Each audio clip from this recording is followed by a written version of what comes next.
এই তুই তো কক্সবাজার থেকে আসছিস, তুই কি ঢাকার সাথে পারবি? এই তুই তো গাইবান্ধা থেকে আসছিস, তুই কি গাজীপুরের সাথে পারবি? পারি না তো, তুমি তো পারবা না, তোমার দিয়ে হবে না। এবার বুঝাই না আমাদেরকে। ওই সময় কান দুইটা বন্ধ রাখতে হবে। ঈগল একবার একটা ডিম পাড়ছিল, আনফরচুনেটলি ডিমটা পাড়ছে হচ্ছে মুরগির খোয়ারের মধ্যে। কোথায়? মুরগির খোয়ার। কোথায়? তাহলে ডিমটাতে ফুটে যখন বাচ্চা হইল, কার বাচ্চা? আমি কিন্তু প্রশ্ন করবো, উত্তর দিবে। কার বাচ্চা? চারপাশে কারা? ঈগলের বাচ্চারা কি ভাবতেছে? আমি কাদের সাথে বড় হচ্ছি? কার সাথে? আমি কি? আমি কি? আমি কি? তুমি ছোটবেলায় তুমি বুঝতা, তুমি হিন্দু বৌদ্ধ খ্রিস্টান বুঝতা, তোমার পরিবেশ তোমাকে বানায়, রাইট? তাহলে ওই ওই ঈগলের বাচ্চা নিজেকে কি ভাবতেছে? কেন ভাবতেছে?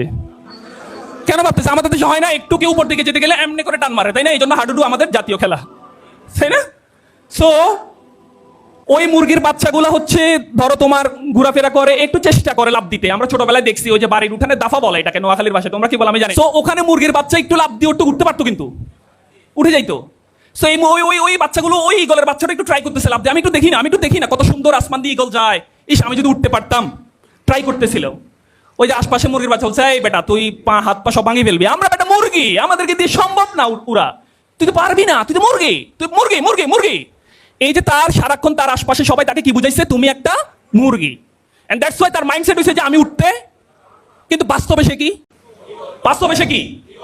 তাহলে সেই যদি বাস্তব ঈগল হওয়ার পরেও শুধুমাত্র আশপাশের লোকের কারণে তাকে এমন ভাবে প্রভাবিত করছে, সেই ঈগল হওয়ার পরে উঠতে পারলো না, তাই না?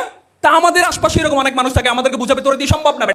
সো ওই ঈগলের বাচ্চাটা এইরকম তাকেও বুঝাইছে সে আর উঠতে পারে না। একদিন ভুল করে সে হাঁটতে হাঁটতে চলে গেছে জঙ্গলের মধ্যে খাবারের জন্য, এন্ড দেন গিয়ে একটা খোয়ারে ঢুকছে, ওখানে সবাই ঈগল, সবাই কি ঈগলের বাচ্চা। এখন দেখতেছে যে এই বাচ্চাগুলো সবাই লাফায় লাফায় লাফায়, একটু পরে উড়ে উড়ে। এই চিন্তা করলো যে আরে এরা তো উঠতেছে, আমি একটু ট্রাই করি। ও ট্রাই করে পারে না, কারণ মাইন্ডসেট। কারণ কি? তাকে বুঝাইছে তো তুই পারবি না। তো তা আমাদের মাইন্ডসেট তো আমাদেরকে এমন ভাবে করে রাখছে যে তুমি তো পারো না মামু, তোমাকে দিয়ে হবে না। এটার কারণে আমি আমার ওই যে ফিজিক্যাল যে আমার ক্যাপাবিলিটি, এটা আমি ভুলে যাই। এন্ড দেন ওই বাচ্চারা যখন লাফাচ্ছে, এখন আশপাশে কারা? এখন আশপাশে কাদের বাচ্চা? ঈগলের বাচ্চা তো বলতেছে চেষ্টা করো, পারবা পারবা, ট্রাই করো, পারবা পারবা। এন্ড দেন কিছুদিন পরে চেষ্টা করতে করতে ঈগলের বাচ্চা উড়াল দিল। তাহলে আমরা পারি কি পারি না, এটা ডিপেন্ড করে কিসের উপর? মাইন্ডসেটের উপর, অ্যাটিটিউডের উপর। ওই ঈগলটাকে যদি প্রথম দিন বোঝানো হইতো যে তুমি পারো, তুমি পারো, তোমাকে দিয়ে সম্ভব, তুমি পারবা, দেন কিন্তু সে ওই যে ঝড় তুফান বৃষ্টি সবকিছু উপেক্ষা করে একদম উপর দিয়ে চলে। এই জন্য দ্যাটস ওয়াই ঈগলকে বলা হয় the king of the bird kingdom. আমরা কি ঈগল হতে পারবো? আমাদেরকে কিন্তু আল্লাহ ঈগলের চেয়েও বেশি দামি করে পাঠাইছে, আশরাফুল মাখলুকাত, রাইট? আমরা পারবো না, পৃথিবীতে এরকম কোনো সংজ্ঞা নাই। তারপরে আমরা মুরগির ওই যে আশপাশের মানুষ দিয়ে আমরা